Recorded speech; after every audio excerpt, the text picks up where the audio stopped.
Alipur jail museum. ফাঁসির মঞ্চটা একটু দেখে নিন। এটা হচ্ছে নেতাজি সুভাষচন্দ্র বোসের কক্ষ। এই জেলেই তাকে রাখা হয়েছিল। এখানে এইভাবে শাস্তি দেওয়া হতো। রুমটা একবার দেখুন শুধু। 1906 সাল, যখন গোটা ভারতবর্ষে স্বাধীনতা আন্দোলনের জোয়ার চলছে, ঠিক সেই সময় আদিগঙ্গার পাড়ে 21 ফুট পাঁচিল ঘিরে ব্রিটিশরা তৈরি করেছিলেন আলিপুর সেন্ট্রাল জেল। তারপরে একের পর এক কিংবদন্তি স্বাধীনতা সংগ্রামীদের ঠিকানা হয়েছিল এই আলিপুর জেলে। অনেক বীর সন্তান হাসি মুখে ফাঁসির দড়িতে ঝুলে পড়েছিলেন। অনেকে আবার ইংরেজদের অগত্য অত্যাচারে মৃত্যুবরণও করেছিলেন। সেসব ইতিহাস আজও ভারতবাসীর বুকে টাটকা রয়ে গেছে। তাদের এই বলিদান এনে দিয়েছিল আমাদের স্বাধীনতা। ভারতের ৭৫তম স্বাধীনতা দিবসে এই আলিপুর সেন্ট্রাল জেল মিউজিয়ামে রূপান্তরিত করা হয়। কয়েদিদের সরিয়ে নিয়ে যাওয়া হয় বারুইপুরের নতুন জেল বা প্রেসিডেন্সি জেলে।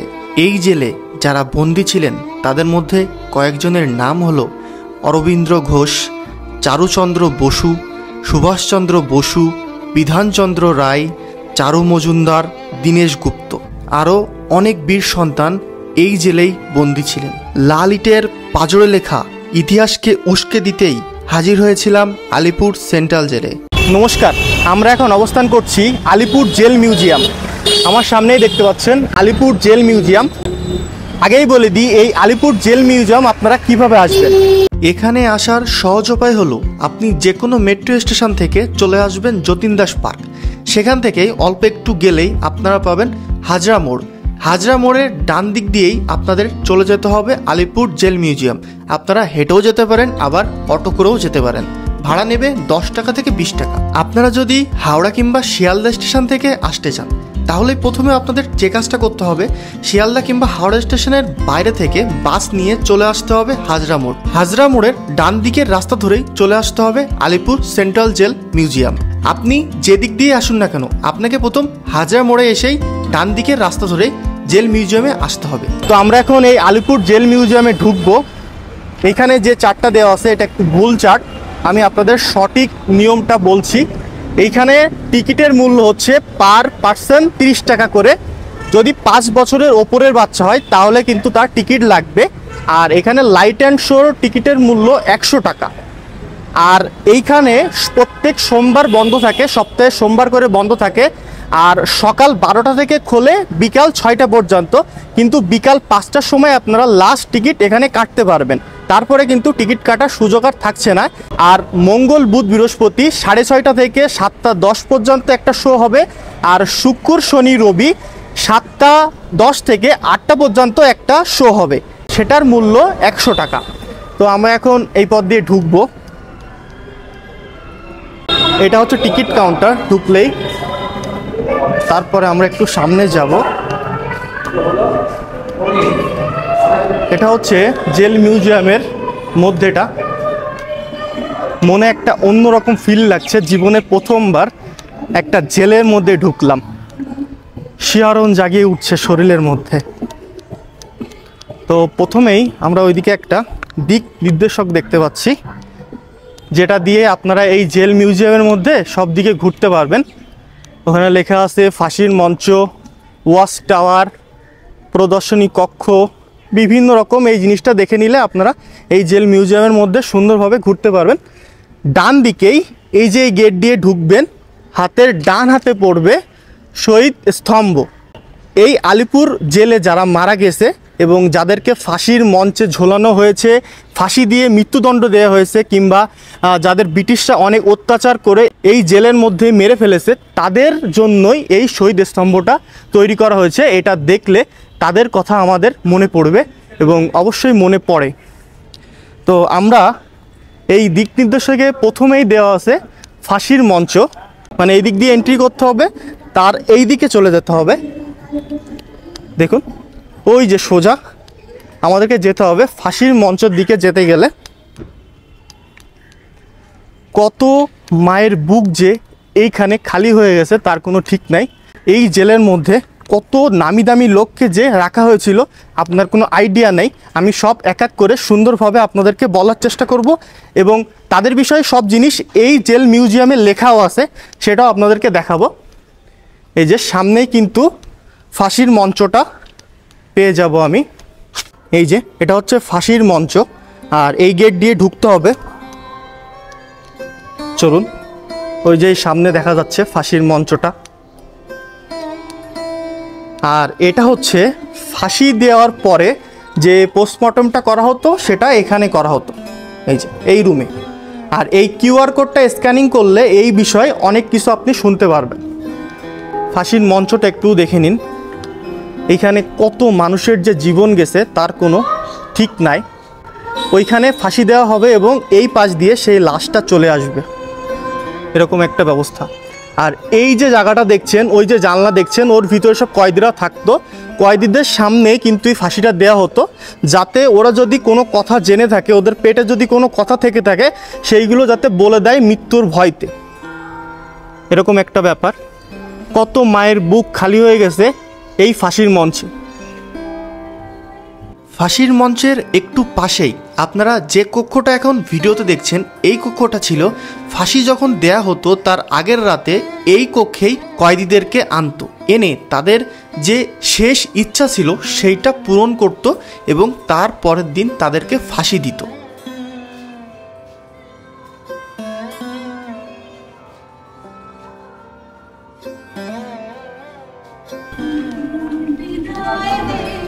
এই যে এখানে যে কয়েদিদেরকে রাখা হয়েছিল তার একটা নাম লেখা আছে এবং এর ভিতরে আমরা ঢুকবো। নেতাজি কক্ষ, বিধানচন্দ্র রায় কক্ষ। চলুন, আমরা এখন জেলের মধ্যে প্রবেশ করলাম। এই যে দেখুন, এত ছোট ছোট কক্ষে তাদেরকে রাখা হতো।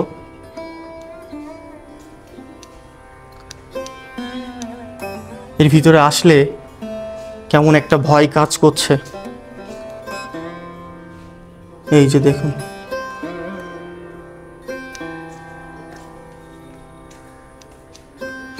এই যে এটা হচ্ছে ডক্টর বিধানচন্দ্র রায়, তাকে এই জেলে রাখা হয়েছিল। আর পাশের জেলটা অন্ধকার, মানে এই জেলগুলো এরকমভাবে রাখা হতো, এরকম অন্ধকারে রাখা হতো, লাইট টাইট দেওয়া হতো না, এরকমভাবেই থাকতো। আর এই দিকে কি আছে আমরা একটু দেখব। আমরা এখন এই কক্ষের দোতলায় যাব। দোতলায় নেতাজি সুভাষচন্দ্র তাকে রাখা হয়েছিল, সেটাই দেখতে আমরা এখন এই সিঁড়ি ধরে উপরে যাব। ওই দিক দিয়ে আমি আসলাম, এই সিঁড়ি ধরে উপরে যাচ্ছি। এত বড় মহান একজন ব্যক্তিকে এই জেলেই রাখা হয়েছিল, সেটা একটু আপনাদেরকে দেখাই।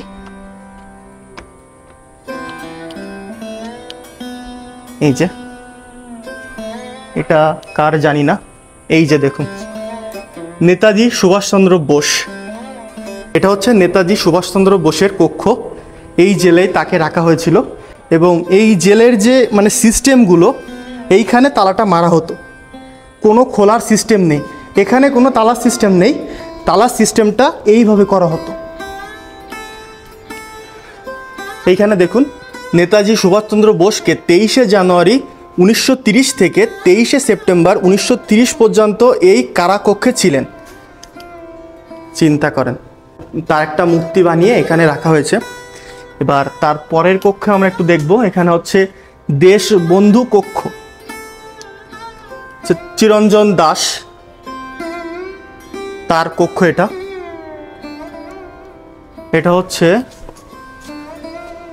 যতীন্দ্র মোহন সেনগুপ্ত। যতীন্দ্র মোহন সেনগুপ্ত তাকে 22শে অক্টোবর 1932 হইতে 5শে জুন 1933 পর্যন্ত এই কারাকক্ষে ছিলেন। আমরা এখন এই দোতলা থেকে নেমে যাব। আমরা এবার দেখব অন্য দিকের কক্ষগুলো কেমন। এবার আমরা যাচ্ছি নেহরু জেলের দিকে। সেই নেহরু জেলের একটা বিশেষ কাহিনী আছে, সেইটা একটু আপনাদের সাথে বলবো। চলুন।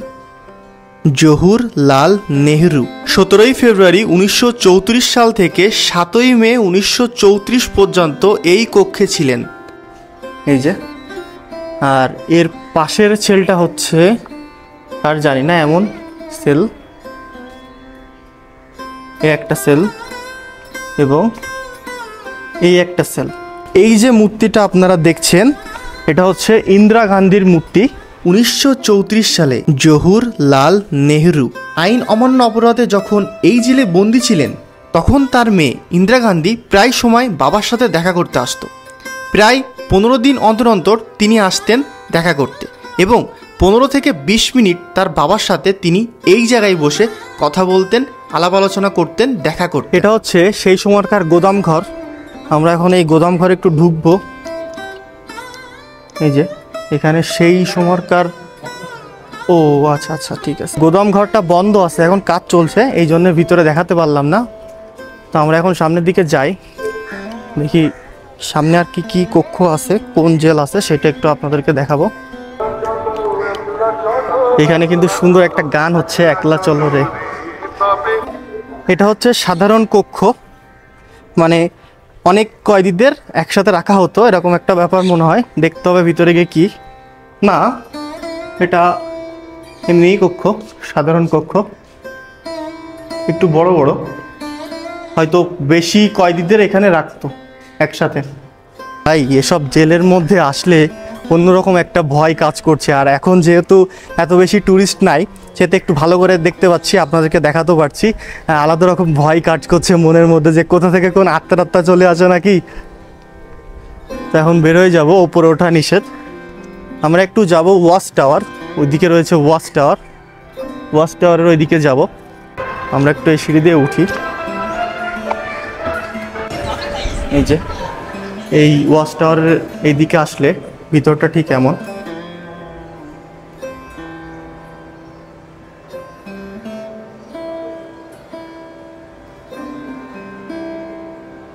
সেই সময়কার জামা কিভাবে কাজ করাতো, জেলের মধ্যে কিভাবে তারা আর কি হাত দিয়ে দাঁড়িয়ে থাকতো। এদিকে আর কিছু নেই তো না? এটাই তো ওয়াচ টাওয়ার নাকি? এখান থেকে মানে সব কিছু পরিদর্শন করা হতো। আচ্ছা, আমরা ওয়াচ টাওয়ার থেকে এখন নেমে যাব। ওয়াচ টাওয়ারের নিচের কক্ষে কি আছে সেটা একটু দেখব। এখানে এইভাবে শাস্তি দেওয়া হতো, তার একটা স্ট্রাকচার করে রেখেছে, দেখুন কিভাবে শাস্তি দিত, কিভাবে পিঠে চাবুক মারত ইংরেজরা। হাই রে পৃথিবী। চলুন, এখানে বেশ কিছু স্ট্রাকচার দেখতে পাচ্ছি। ও মাই গড,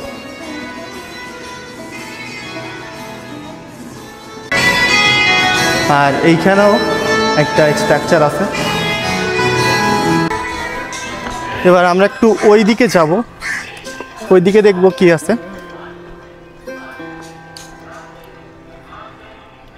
এখানে সব তাঁতের কাজ করাতো কয়েদিদের দিয়ে। সেই জায়গাটা হচ্ছে এরকম, কিভাবে কাজ করাতো তাদের দিয়ে। দেখুন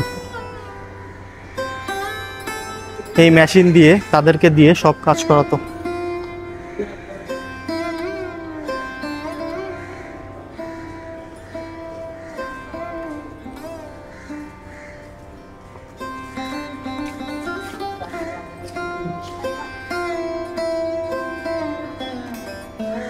দেখুন অবস্থা।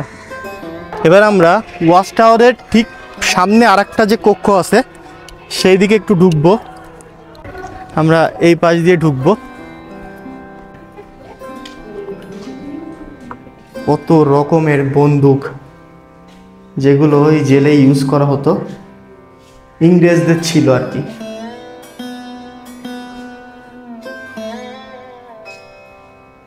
কত ধরনের বুলেট।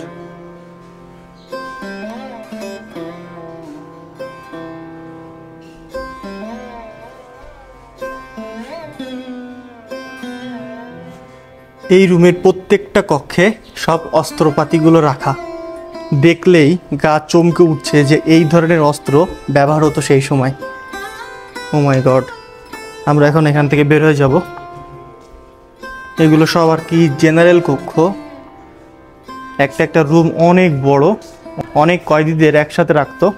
এবার এখান থেকেই সব জায়গায় নিয়ে যেত ভাগ করে। এটা হচ্ছে ঐতিহাসিক কারাকক্ষ, মানে সেই সময় যে কক্ষগুলো ছিল যেমন ছিল তেমনই রাখা।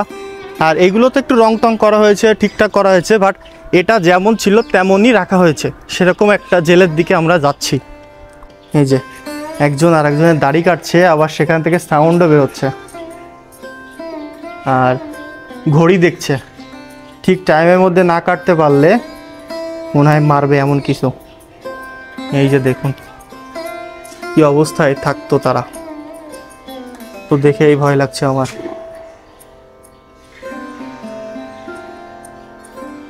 এই যে কি অবস্থা হয়ে রয়েছে জেলটা, কেউ এখানে চ্যান করছে, কেউ এখানে কি দেখুন অবস্থা।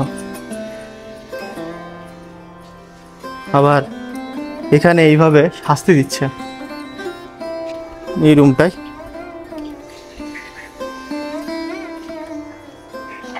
রুমটা একবার দেখুন শুধু,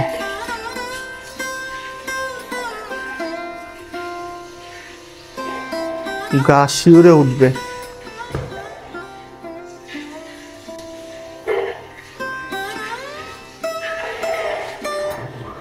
এখানে আবার একটা সাউন্ড সিস্টেম লাগিয়েছে তারা, আলাদা রকম একটা ভয় করছে।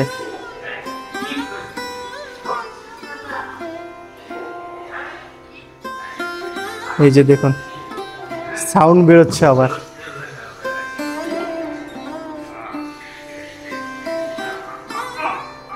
দেখলে মনে হচ্ছে সব অরিজিনাল, এখান থেকে আবার সাউন্ড বেরোচ্ছে।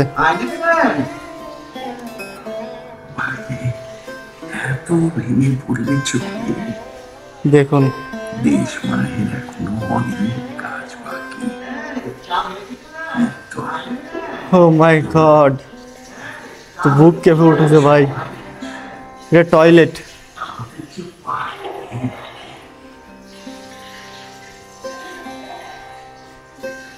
এটা হচ্ছে আর্ট গ্যালারি।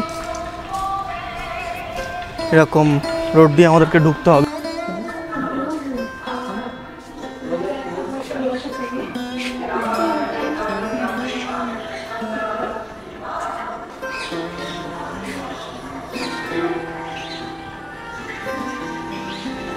কত রকম কয়েন,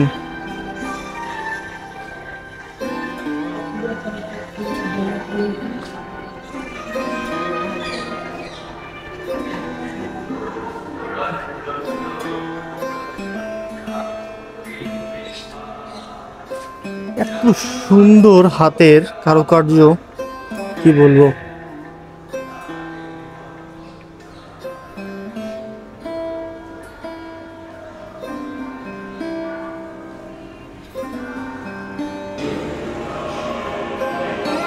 এটা হচ্ছে সাউন্ড অ্যান্ড শো।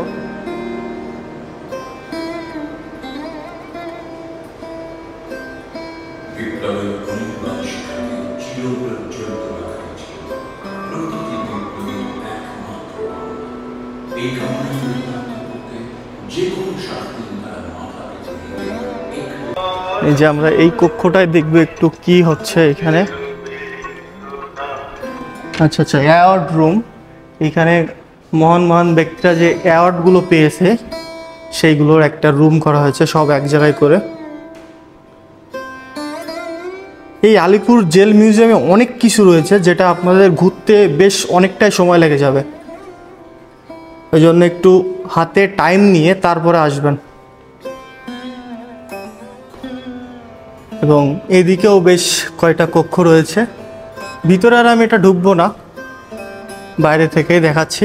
এই যে ভিতরে ঠিক এমন, দুই তলায় যাবো একটু আমরা। এই জায়গাটা দেখুন কত বড় বন্দুকের স্ট্রাকচার করা হয়েছে।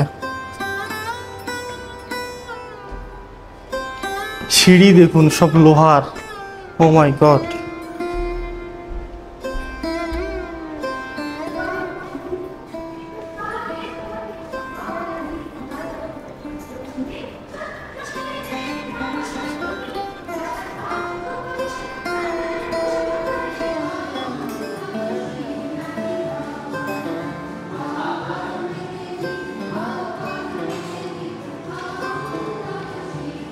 আপনারা কিন্তু এই মিউজিয়ামের মধ্যেই খাবার দোকান পেয়ে যাবেন। সেখানে বহু ধরনের ফাস্টফুড আপনারা খেতে পারবেন যদি বাড়ি থেকে খাবার না নিয়ে আসেন। এবং এই যে জায়গাটা দেখতে পাচ্ছেন এটাই হচ্ছে লাইট অ্যান্ড শোর যে মেন জায়গা।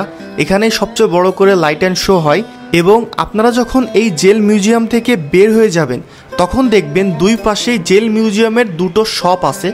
সেই শপে আপনারা ঢুকে বেশ কিছু জিনিস কিনতে পারেন। আশা করছি ভিডিওটা আপনাদের ভালো লেগেছে। যদি ভালো লাগে তাহলে লাইক শেয়ার সাবস্ক্রাইব করতে পারেন। এবং বাইরে বের হয়ে আপনারা যদি গাড়ি টাড়ি নিয়ে আসেন তাহলে অনেক বড় গাড়ি রাখার ব্যবস্থাও এখানে রয়েছে, পার্কিং। টাটা বাই বাই, সবাই ভালো থাকবেন, সুস্থ থাকবেন। দেখা হচ্ছে অন্য কোনো ভিডিওতে এবং সেটা অবশ্যই কলকাতারই হবে।